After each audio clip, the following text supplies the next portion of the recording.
I was standing in front of my father's grave, who had been the CEO of a big company.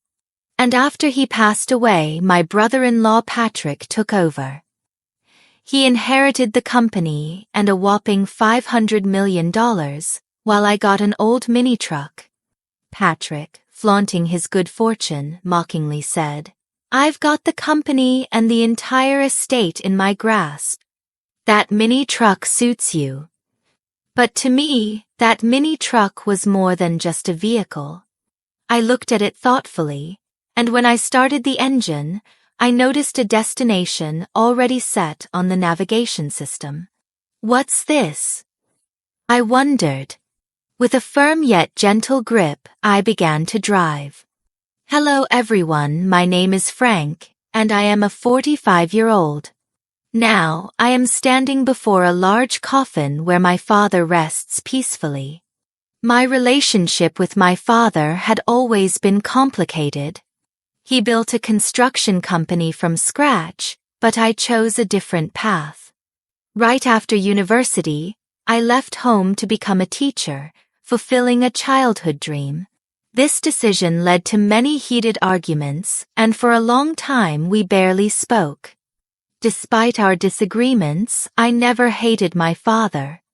I had my own dreams to follow, and I couldn't give them up to run the family business, even though I felt a strong duty as the eldest son. Guilt weighed on me for not meeting my father's expectations. This guilt kept me from visiting my parents' home. My mother relied on my sister Sophia to update my father about my life. Sophia and her husband would often send expensive gifts or arrange trips for my father's birthday or their anniversary, pretending they were from me. Each time, Sophia would encourage me, saying, "I wish you and Dad could talk directly. He's just trying to be strong. Deep down, he must be feeling lonely." I often thought about Sophia's words and would just shake my head. But one day I got the sad news that my father had cancer. When I heard this, I quickly quit my job and went back to where my family lived. I realized that what really mattered was life itself, and the past arguments with my father seemed so small. I decided to move back to my hometown, teach at a local school, and take care of my sick father.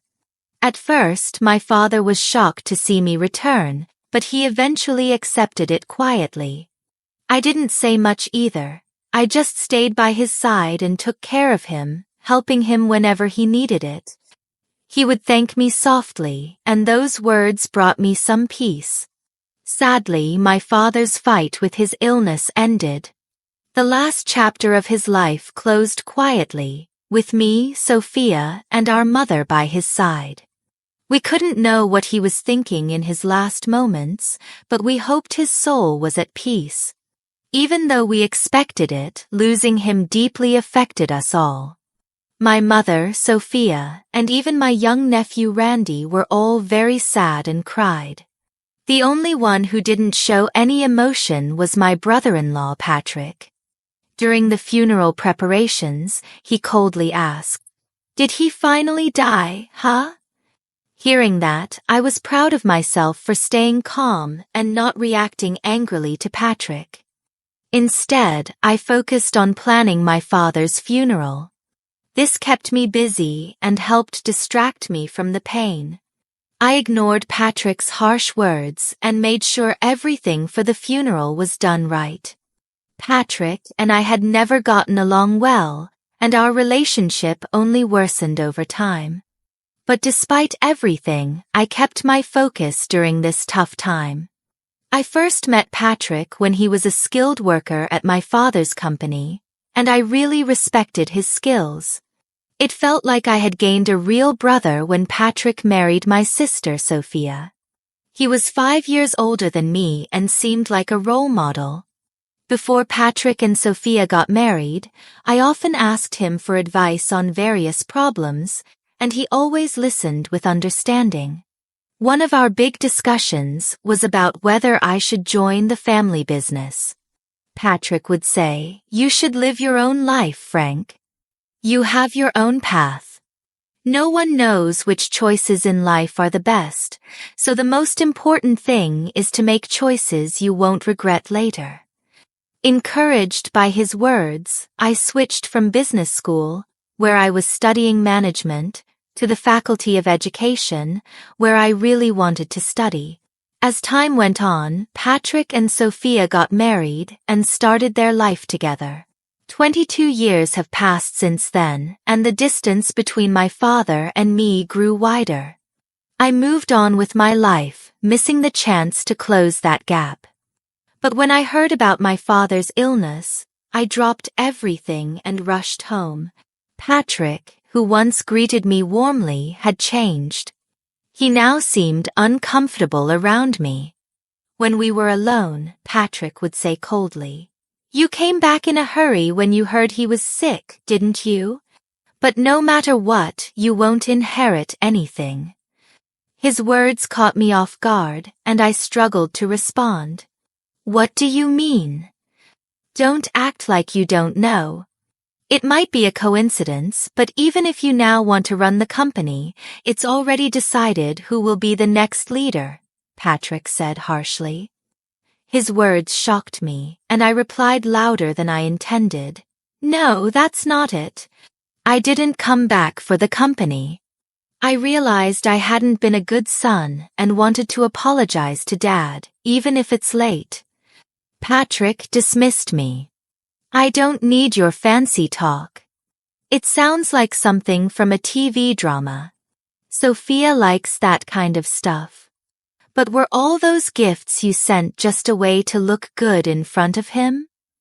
"That's absolutely not true," I tried to explain, but Patrick had already made up his mind and wasn't interested in believing me. His words also seemed like a slight against Sophia, and for the first time, I felt a deep divide between us. Ever since that incident, I started to feel really upset with Patrick. He began to mock me openly. "No matter how much you try to win him over, that time has passed. Don't make me laugh.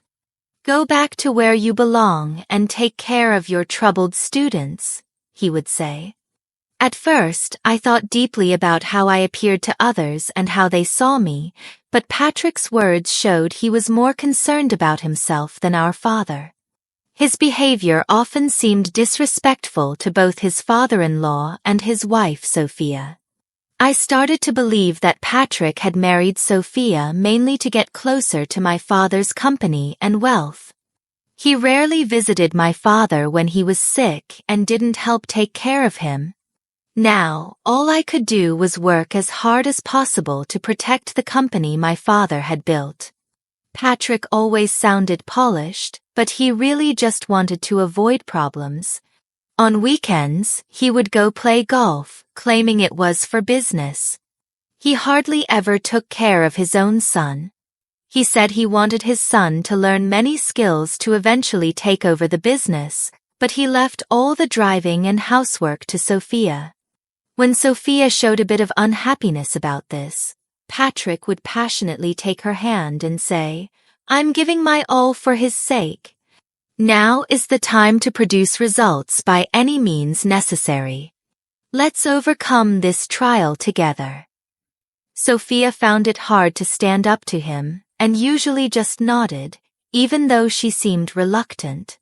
Patrick was good at acting like the perfect husband in front of Sophia, so it's no surprise she believed him. He shed his true self to me, probably because he thought I was like him. I eventually got used to Patrick's mocking, and it didn't bother me as much. However, when our beloved father passed away, I was heartbroken. I felt a deep sadness and emptiness.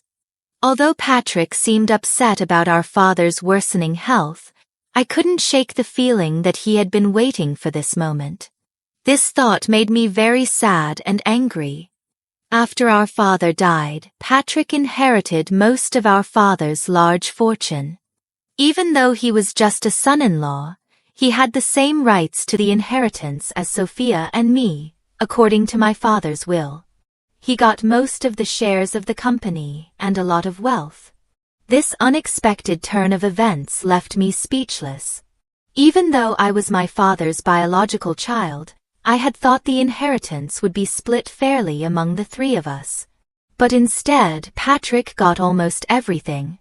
All I received was an old mini truck that my father once loved. In public, Patrick seemed surprised, but alone with me, he laughed and said, "You came all the way from the city to this small town, took care of Dad day and night, and all you get is this little truck, huh? What an ironic end. Now the company is mine, and you're left with just this mini truck as your inheritance. It's like a comedy." As he left the room with a smirk, I felt empty inside, holding the mini truck keys tightly. The cold metal made me face the harsh reality. But my family tried to cheer me up. "Keep your head up. Dad had his reasons. He didn't mean to upset you. That truck was something Dad always loved. It was his favorite vehicle. He surely cared about you." Despite their kind words, I was too hurt to respond. I knew that what you inherit doesn't measure a father's love, but the fact that Patrick, who seemed to be waiting for my father to die, got almost everything was deeply insulting. It wasn't about the money. It was the pain of seeing my father's hard work go to such a man. I felt powerless to change the situation. Clutching the truck key, I decided to take care of the mini truck, the only thing my father left me. It seemed to hold a deeper meaning. I hoped that cleaning the truck might help me sort out my feelings. I carefully washed the truck with a hose and then sat in the driver's seat where my father used to sit. Starting the engine, I noticed something unusual on the navigation system. It was displaying a single thick blue route instead of just showing my location. That's odd. Why is there a destination set on the navigation system? I wondered. This usually only happens when a specific route is being followed. When I checked the destination on the screen, it showed only coordinates, not a specific place. It would take about an hour to drive. Wanting to go for a drive in the mini truck, I didn't think too much about it. I put the truck in first gear and left the house. An hour later, during a pleasant drive, I arrived at what seemed like a home. It was a surprise. In front of me was a small, modest house, quite different from the larger homes in my hometown. It felt warm and inviting. The area was quiet, and I couldn't see or hear anyone else around. I got out of the truck and stood in front of the house, feeling a bit confused. There were no signs to indicate what this place was, but it seemed the navigation system had brought me here for a reason. With some hesitation, I rang the doorbell. As the door slowly opened, the person I saw was the last one I expected, my mom. "I've been waiting, Frank." "Come in, dear," she said. "Why are you here, Mom? And how come this place was set in Dad's navigation system?" I asked. "I will explain everything, but first, come inside and relax," she replied. Following her inside, I found the interior simple yet cozy, with just the essentials. My mom made some tea and started to explain in a calm voice. "Actually, this was your father's secret hideout." "A hideout? I've never heard about Dad having a place like this," I said, surprised. She explained, "This place is our secret spot. We came here when we needed our own space or when we wanted some peace and quiet. If we ever had a small argument, our rule was to come here to cool off." "You didn't know about it, did you?" I was stunned, deep in thought. "I had no idea such a family rule existed." She continued, "And this is something your father wanted you to have." Saying this, she handed me a brown envelope. It was slightly bulging, as if something important was packed inside. I decided to read the letter addressed to me. "Frank, I have caused you a lot of trouble and made you endure unbearable hardships over the years. I am truly sorry from the bottom of my heart." The letter was filled with my father's reflections on his past mistakes and his deep gratitude towards me. He wrote, "Your mother often tells me that it was your choice to leave home, and a son has the right to choose his own path in life. We are both stubborn, but when you came back after I fell ill, it was a wonderful surprise for me. Although I couldn't express it well because I'm not good at showing my feelings, I am deeply grateful to you for supporting and taking care of the family." This was the first time I heard such heartfelt words from my father, and it made me very emotional. The letter also mentioned Patrick. To tell the truth, my distress towards Patrick grew over time. He's good with words and makes people feel comfortable, but I could see his true nature. I suspected his sneaky behavior around the house was his way of trying to claim ownership. I was too tired from work and taking care of you all to notice his cunning actions. But now, knowing Patrick as I do, I believe these suspicions were correct, the letter continued. I have no intention of giving the company to you, but if something unexpected happens, I have left a significant amount of money with your mother. This is to ensure that you and Sophia will not be in need. Please accept it. After finishing the letter, I looked up at my mother. She said nothing but looked at the brown envelope. I reached for it and checked its contents, confirming everything was in my mother's name. She began to speak firmly. If I transfer the accounts to you and Sophia's names, it would be considered a gift under tax laws. If it's mentioned in the will, Patrick might try to take it. Your father gave this money to me secretly while he was still alive to avoid Patrick's interference. Now, I want to give it to you and Sophia as a living gift. She explained this to me, but I was still trying to understand the full impact. The amount written in the account book she showed me was huge, unlike anything I could have imagined. I had never seen so much money before. It meant a lot to me that my dad had left this for me. Not because of the amount, but because it showed he really cared about me, not just Patrick, who was seen as his successor. This touched me deeply. We didn't often share deep emotional words, but I knew he always cared deeply for us. I want everything I entrusted to your mother to be passed on to you as a thank you for all the gifts you've given me, and for that, I am truly grateful, he wrote. Before I knew it, tears were streaming down my face. I couldn't hold back my emotion. For a long time, I felt that my father never really understood me, but I was completely wrong. He always understood and valued me. That's probably why he trusted me with that old mini truck. Knowing I would value it and use it well, I said, "Mom, I really wish I could have done more for Dad," feeling deep regret. But my mother comforted me with a gentle smile. She seemed to understand the regret I felt, saying, "It's natural to think you could have done more when mourning a parent, but you brought your father great joy and gave him so much love. You were his greatest pride." Hearing her words made me cry again, but they also inspired me to make a firm decision. I wouldn't let the company my father built fall into the hands of someone like Patrick, who had wished for his death. I decided to quietly resist and make a careful plan without letting Patrick know I had acquired a significant fortune. The first step was to contact the corporate executives my father had trusted to build a foundation for their support. They agreed to help, supporting my desire to carry on my father's legacy. Their reactions made it clear that my father had never spoken poorly of me. Meanwhile, my mother and sister acted soothingly during the will reading, keeping Patrick's attention off me.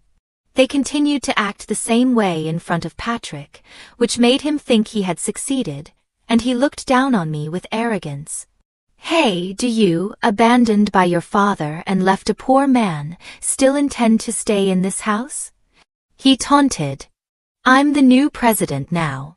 Admit your defeat and go back home." Patrick would say these words dismissively, waving his hand as if he were shooing away a small fly. Since becoming CEO, Patrick's arrogant attitude created a tense atmosphere in the company. Despite his high position, he ignored his duties and became rude to his staff. This caused many problems, and many skilled employees left unhappy with his leadership. Patrick didn't question his approach and remained overly confident. "Those who can't grasp my superior vision might as well quit immediately," he would say in public, making decisions without listening to anyone else. As problems in the company increased, Patrick enjoyed spending money and living lavishly while his passion for the business seemed to disappear. When I first met him, he seemed like a great person, skilled, and even my dad liked him. How had he changed so much? My mother cried every night, hiding her tears from the children. I couldn't just watch the company fall apart. I was quietly planning my next move. The day came when I acted. I left home early and waited at the office for Patrick. When he walked into the president's office, he was shocked to see me sitting there. "What the hell are you doing? Why are you sitting there? Get this person out of here," he demanded. "The one who should be leaving is you," I replied calmly. "What are you talking about? Have you lost your mind?" Patrick looked at me as if I were an annoying insect. Using the assets our father left us, I bought the majority of the company's shares. An extraordinary general meeting of shareholders was held, and you were officially removed as president, Patrick. I'm sorry to say, but you are no longer the president of this company. "Wait just a minute," he stammered, confused, repeating words that made no sense. "Don't you understand? I now control 2/3 of this company's shares. You thought the inheritance was just an old mini truck, but that truck turned into money in an unexpected way." Patrick tried to dig into details about the hideaway, but I avoided his questions and changed the subject, which only made him more upset. "The game is over. Leave this place immediately," I told him calmly and handed him several documents. As Patrick looked through them, his face went white. "What is this?" he asked. "These are the minutes from the extraordinary general meeting of shareholders, and this other document is your dismissal notice," I explained. Patrick became very angry, crumpled the papers in his hands, and shouted, "You think this will hold up? I'll take legal action." "Go ahead with legal action. We have good reasons for our actions," I responded calmly. "What reasons?" "You've just been after the old man's wealth and this company from the start. It's nothing but jealousy," Patrick accused. "Let me ask you directly, Patrick. Have you been using company assets for personal use and signing leasing contracts for your own benefit?" I asked. "What if I have? What's it to you?" Patrick replied, his face turning pale with shock. "How did you know about that?" He stammered as I listed his misconduct, like taking home computers and other appliances meant for company use. Patrick struggled to respond. "Computers and TVs that should be at the office are at your house, being used for personal things. Isn't that enough reason to act?" I pressed on. Patrick frantically tried to defend himself. "Why, how do you know about that?" he asked, his lips trembling. I kept my gaze fixed on him and continued. "You should have been more aware of your responsibilities. Did you become complacent when you thought you controlled everything?" I had been gathering information about Patrick's actions from the company's executives after our father passed away. Patrick became more arrogant. He used to at least pretend to respect others, but as president, he began to shift his work onto others and even fell asleep in his office. This attitude caused many loyal employees who respected my father to leave, frustrated by his behavior. Patrick, upset by the situation, doubted my ability to manage, emphasizing that it was impossible for me to fulfill the role of a manager. "You've never worked a day in this company. Think about it. How can someone with no experience in running a company become president? It's impossible to trust management to someone like you," Patrick argued. "You're absolutely right," I agreed. "I have no intention of becoming the president of this company. My sitting in this chair is just a symbolic message to you. In fact, a new president has already been elected by a different board of directors and is already carrying out their duties." Patrick was stunned. He stood there with his mouth open and his eyes wide, shocked by the turn of events. He had been sure that I was after the presidency and had schemed to replace him. As I've said many times, I'm not after the president's position.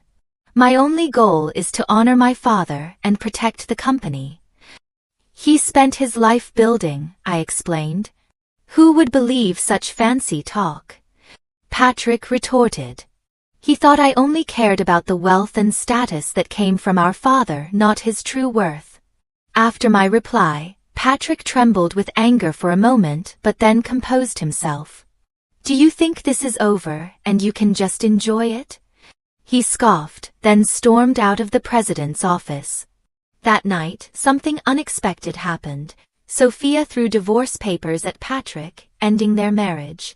This was a result of his misconduct at the company and his eventual firing.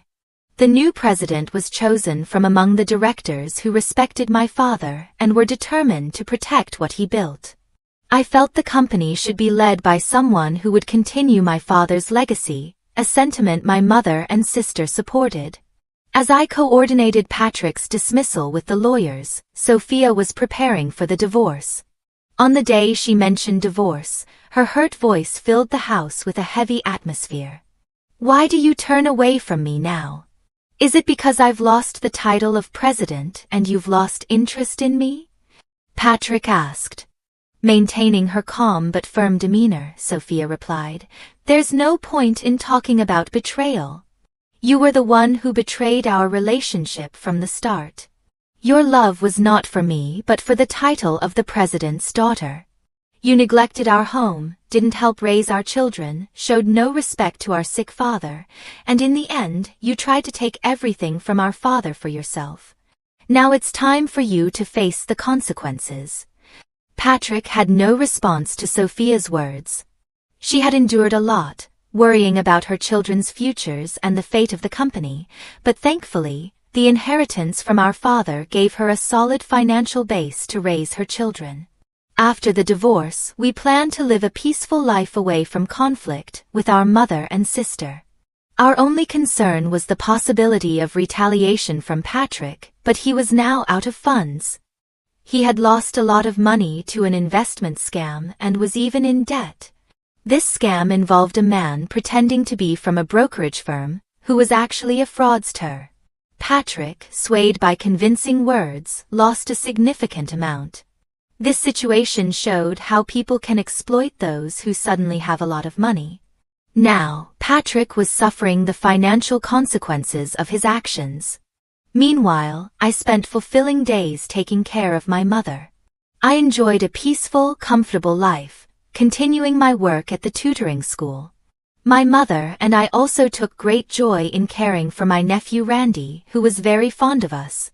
His presence added happiness to our daily lives. When I grow up, I'm going to be a president like Grandpa, Randy declared, his words filled with the innocence of childhood dreams. This brought smiles to our faces, and even made my mother tear up with emotion. Sophia and I exchanged knowing looks, our smiles reflecting warmth and understanding. You might say that now, but I wouldn't be surprised if you want to become a teacher when you're in college. I teased him gently, reflecting on similar past statements, which made everyone laugh. But I'm not very good at studying, so maybe I won't make a good teacher, he said seriously, furrowing his brow. His earnestness made this even more endearing and prompted more laughter, this time filled with affection. In that moment, filled with an overwhelming sense of happiness, we realized we were truly living in the present, enjoying our family unity,